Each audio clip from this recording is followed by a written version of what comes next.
This is the park overview map, and the green box on the right-hand side is the area of operations today for day 8, legs 7 and 8. And the marked with the red X is Upper Johnson Bay. We'll be talking about that reference to a wolf pack that's named after Shoepack Lakes, which are over in the central part of the park. The green box on the left-hand side depicts that area that this pack is named after. Today there were 2 legs, and this is the first one in leg 7 in Google Earth, showing the track from Mica Bay Rock down to Johnson Bay Peninsula. Here's the Navionics chart for leg 7, Mica Bay Rock to Johnson Bay Peninsula. The distance was 3.9 nautical miles today at 6.5 knots average speed. Here's the park map in the Avenza application, from Mica Bay Rock up there at the top of the chart down to Johnson Bay Peninsula.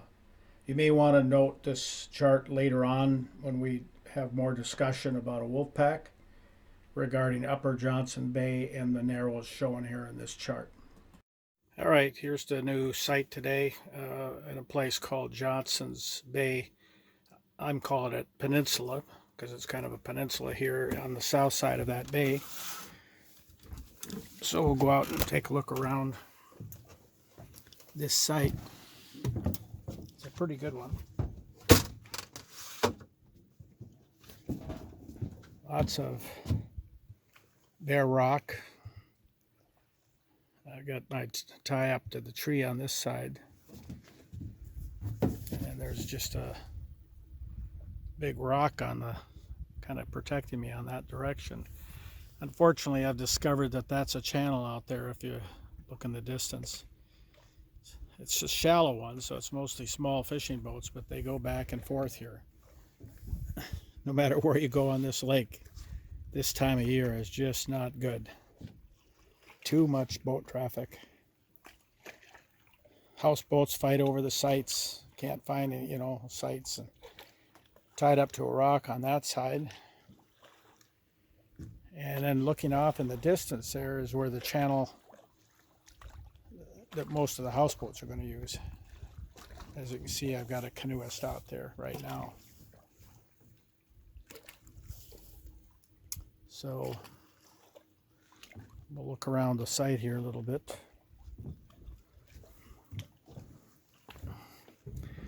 I've already put my chair up on the top of the roost here. A little bit shaded, and then it gives me a place to look out over the lake. I haven't sat there yet, but I'm going to shortly, I think. But there's a couple of fireplaces. Here's an old one. And as you can see, there's right there is in front of the boat is a new one. I don't mind canoeists. They're quiet. They don't bother you. But that's the only one I've seen. Almost all the campsites I see are full of powerboats. So they come up and camp out for days on a time. It looks like down there on the rocks there's a good place to swim if I need to. I was going to try the shower here, but I don't know. I wasn't anticipating it being so public.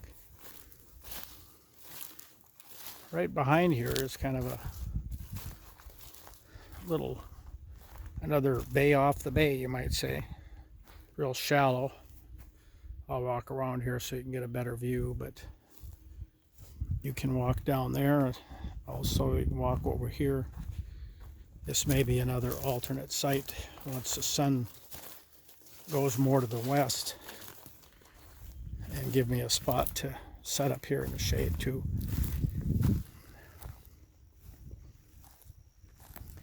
Pretty calm this morning. There's another fishing boat out there on the bay. Anyway, here's a channel, a small channel that comes into this small bay behind me.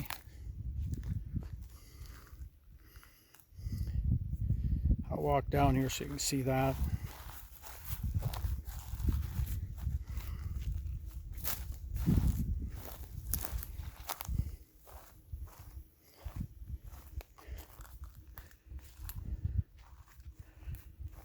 there's a nice spot here. So we'll see whether I'll stay here another day or not. That depends a lot on the traffic. There's just been so much traffic, and I'm kind of tired of it, but I don't see any place to get away from it. There's just so many boats, so many power boats, and I shouldn't say power boats. Most of the boats are associated with the houseboats. They'll drag sometimes two of them behind, and then they just use these as a base and spend days in a spot. They don't move around much. But yesterday, even where I was at up at Micah Bay, there was a boat that came in there. He was looking for a place to park. I'm seeing quite a few boats choosing to park off sites.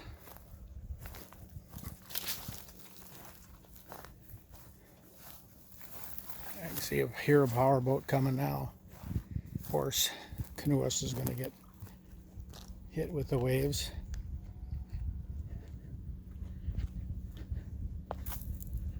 Here you can see I'm tied up to a rock.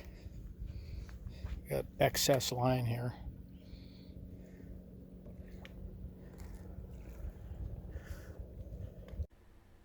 There was just too much boating activity by the site that I had tied up to on Johnson's Bay Peninsula. So I moved up to the upper end of Johnson's Bay, up kind of in the backwaters of that particular bay.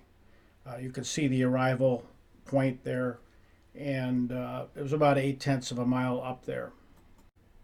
This is leg 8 in the nav chart, showing the departure and arrival points. And you may want to reference back to this chart in the future because of the notes there regarding the wolf, or I should say a wolf pack, and a deer that ran along the shore. Here's where I was anchored in Upper Johnson's Bay.